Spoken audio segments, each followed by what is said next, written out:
Welcome to Boss Talk Radio, the #1 online business and entrepreneurial talk show.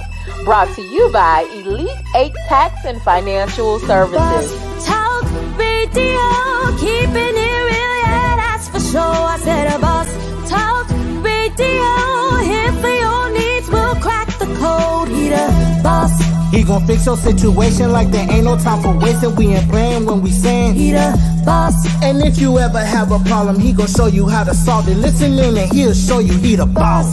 Talk Here's your host, the sexy tax expert, George Dandridge. Boss Talk Radio, here for your needs, we'll crack the code. He the boss.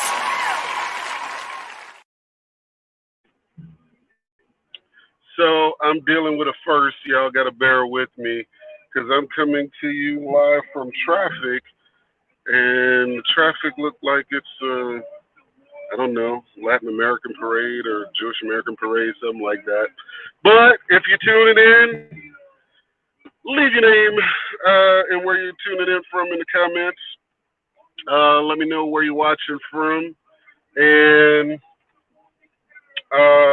go ahead and share the video if you haven't shared the video already, and hopefully this bears through because I've never done live from the mobile before on the Boss Talk Radio. So, but wanted to talk to you guys about the term of the week, which is expertise. And what do you consider to be, or how do you quantify what you consider to be an expert? Again, if you're tuning in, somebody give me a wave. Let me know you can hear me. Because I don't know if it's connected to the car, if it's coming through my phone, or whatever the case may be. But anyway, so we have a culture right now where almost every learning institution has got on the certification hustle. That's right, I said certification hustle, meaning that they come up with these programs where they're certifying people, and then people are turning around and branding themselves as experts in any given area of this so-called certification. But the question is, like, are you really even, for lack of a better word, certified? You know, to education, and then there's really no expertise to go behind it. Let's break down that word expertise. Expert, that first part of that has experience. That's where I have the largest issue at, is that, you know, people don't have experience while they're trying to be out here being a guru or whatever else you want to call it. You know, what's the litmus test? What's the qualifying measure? And this is not to pick on anybody in particular, but one of the most rampant examples I've seen of this is the life coach.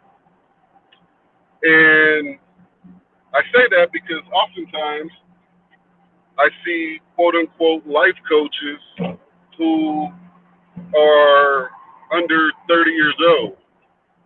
I don't know how you qualify. And when I think about life coaching, I have to consider that a large part of it has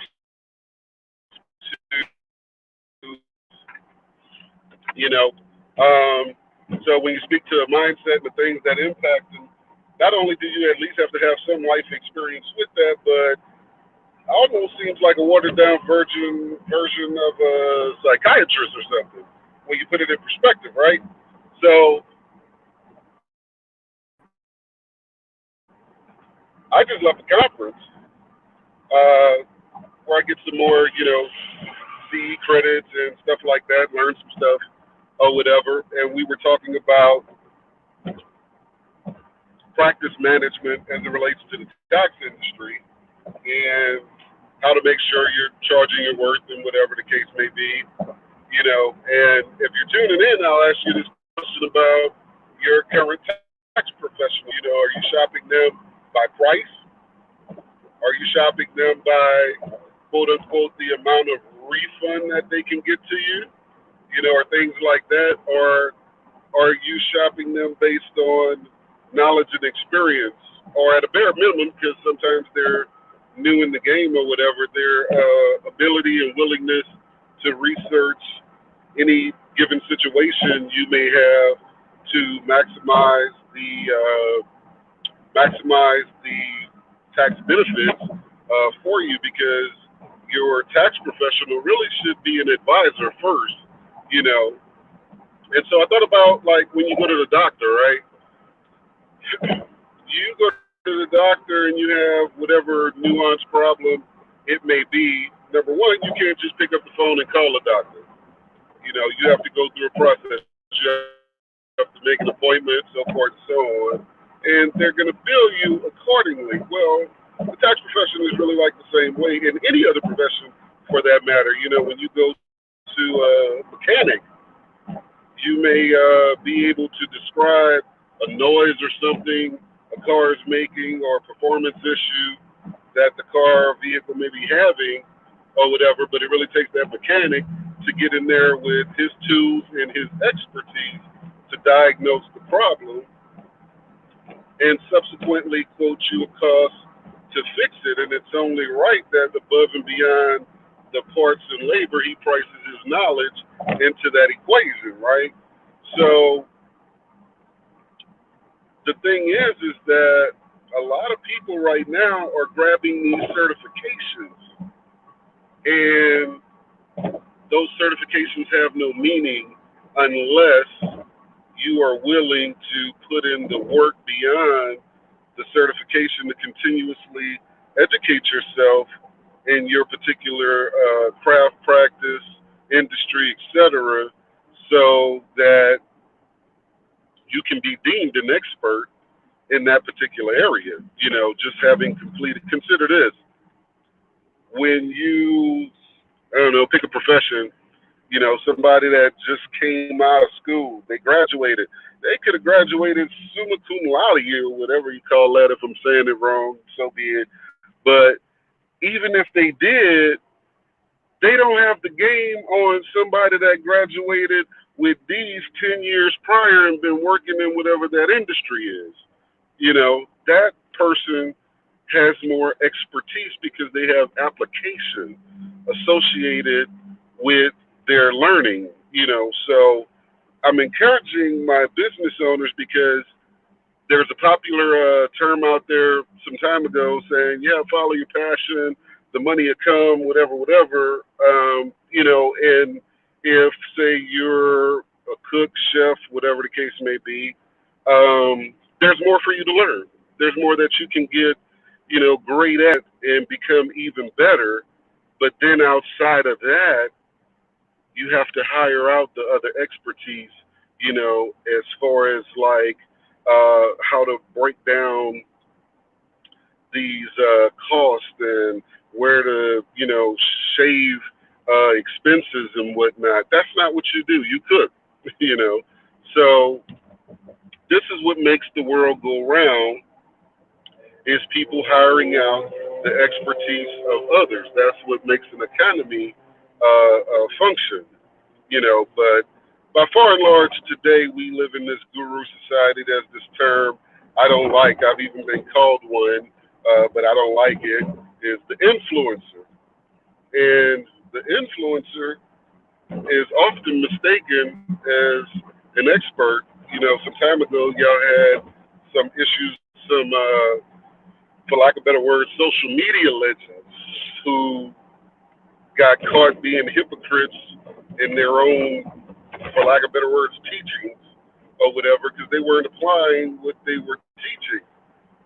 But nowhere in their pedigree did they have any type of licensure or what have you that dictated that they really learned this. All they were doing was really just regurgitating a bunch of things that sounded good to the target audience. And that's what you have to be able to learn to rightfully divide, if you would, get spiritual, y'all, and rightfully divide that concept of people regurgitating information they themselves don't really understand versus what they used to say, one who studied to show themselves approved.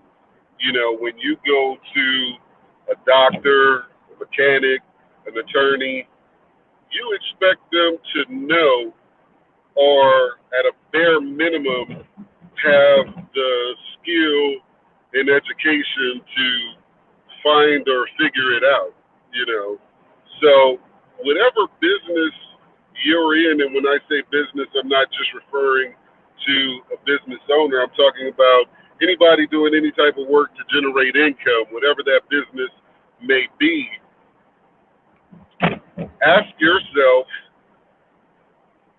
what is the value you bring for the value that you ask? You know, oftentimes people are looking to be competitively priced or whatever, but at that point you're selling price, not value.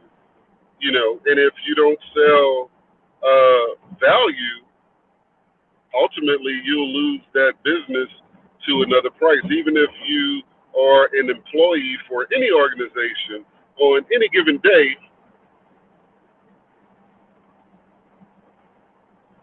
your mission should be to add value to that organization so that when and if the time comes to have to cut back or release some people or what have you, you're not in that bottom tier because your value is apparent, you know, above and beyond what your job description may be.